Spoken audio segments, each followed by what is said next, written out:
Hai. Hola sobat semua, sehat kan? Sudah makan? Seperti biasa Okebis Oke Abis akan menemani hari kalian agar lebih sempurna. Hari ini Okebis akan melanjutkan cerita dari novel Menantu yang Diremehkan. Eits, sebelum masuk ke ceritanya, pastikan kalian sudah like dan subscribe ya. Yuk langsung saja ke ceritanya. Cekidot. Di poster tersebut terdapat foto Nanako yang mengenakan seragam sekolah dan senyumannya sangat menarik. Isi poster adalah mengajak mahasiswa dari Universitas Tokyo untuk mendukung Nanako dalam berpartisipasi dalam kompetisi Festival International Chollege Sanda.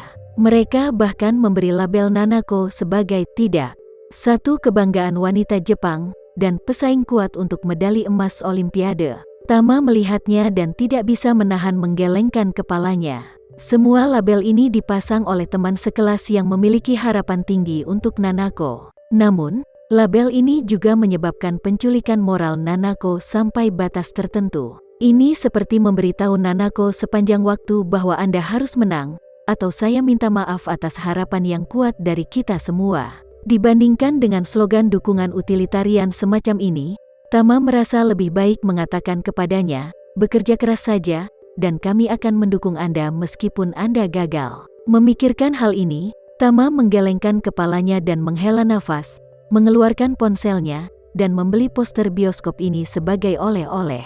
Melihat itu belum terlalu dini, dan hari sudah benar-benar gelap, dia keluar dari Universitas Tokyo. Setelah meninggalkan universitas, di pinggir jalan, seorang gadis yang bernyanyi dengan gitar menarik perhatiannya. Ada banyak orang bermain piano dan seni pertunjukan di jalanan Jepang, tetapi gadis ini memainkan dan menyanyikan lagu Indonesia. Lagu ini adalah Cinta Luar Biasa.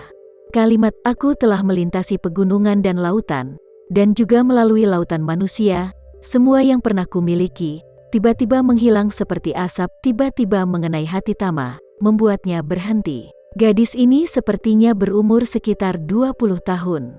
Dia agak kurus dan tidak cukup panjang, tapi dia cantik. Gadis kecil itu bisa bernyanyi dengan sangat baik, tapi banyak orang Jepang yang lewat, mungkin karena mereka tidak mengerti, mereka melewatinya dengan acuh tak acuh, bahkan tanpa memandangnya.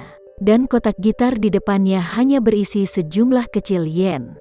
Jika diubah menjadi RMB, jumlahnya mungkin tidak mencapai 50. Tama menyimpulkan dari pengucapan gadis kecil itu bahwa gadis itu orang Indonesia.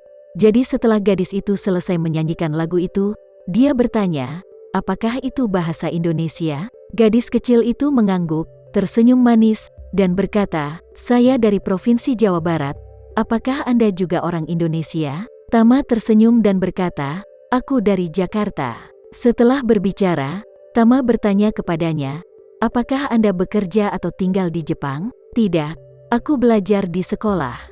Gadis kecil itu menunjuk ke Universitas Tokyo tidak jauh dari sana, dan tersenyum, aku belajar di sini, sesekali keluar untuk menyanyi dan menghasilkan uang untuk menyubsidi biaya hidup. Tama mengangguk, mengeluarkan dompet dari sakunya, mengeluarkan sekitar 100.000 yen, dan memasukkannya ke dalam kotak gitar di depannya.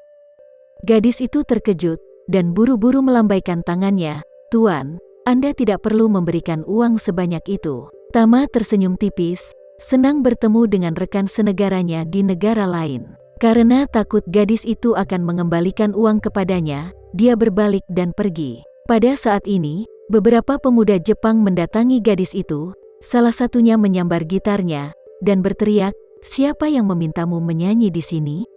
Beritahu kami, apakah kelompok pelarian itu menyapa? Juga, lagu apa yang kamu nyanyikan sekarang? Apakah kamu mencari kematian? Jepang adalah negara di mana geng-geng legal, dan terdapat berbagai organisasi geng di masyarakat negara ini. Bintang film terkenal Jackie Chan pernah membintangi film berjudul Shinjuku Incident.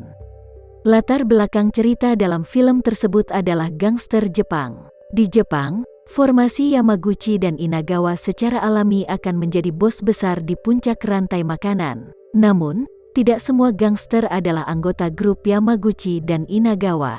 Bahkan, ada organisasi geng skala kecil di berbagai kota dan kabupaten. Organisasi-organisasi ini umumnya suka menyebut diri mereka kampret. Hal favorit yang dilakukan para tiran ini adalah mengendarai sepeda motor yang menderu-deru dengan berbagai senjata dingin, dan bertarung sengit melawan sesamanya di jalanan dan gang. Tentu saja, bullying yang lebih sering justru yang lembut dan takut pada yang tangguh, dan bullying pasar.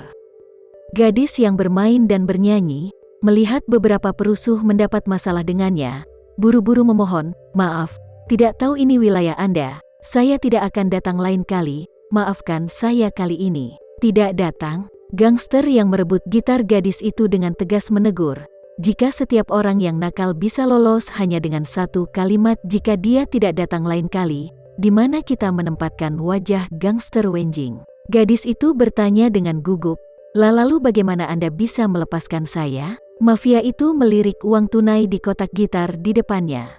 Jelas sekali ada setidaknya 100.000 yen di sini.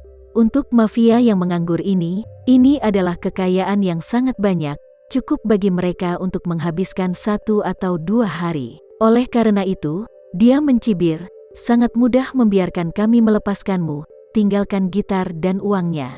Gadis itu menggigit bibirnya, ragu-ragu sejenak, lalu berkata dengan berlinang air mata, "Oke, aku akan memberimu gitar dan uangnya." Klan lain yang kejam segera mengulurkan tangan dan mengambil semua uang itu, dengan rakus memasukkannya ke dalam sakunya, lalu mengedipkan mata ke orang lain, dan berkata, "Saudaraku, ada sesuatu malam ini. Pergi ke bar untuk tidur nyenyak." Gadis itu tersedak dan bertanya, "Lalu bisakah aku pergi?" Mafia dengan gitar itu memandang gadis itu dari atas ke bawah, dan berkata dengan wajah masam, "Jangan pergi.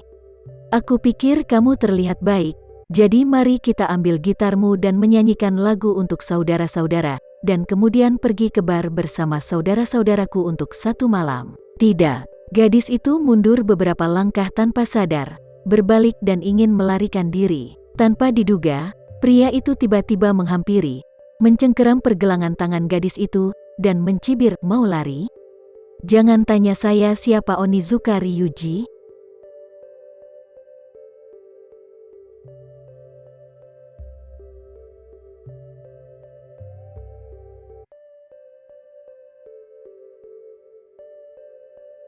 Terima kasih ya sobat semua. Jangan lupa untuk like, komen, share dan subscribe ya, agar kami lebih semangat untuk memberikan hiburan yang menarik lainnya. See you next video sobat.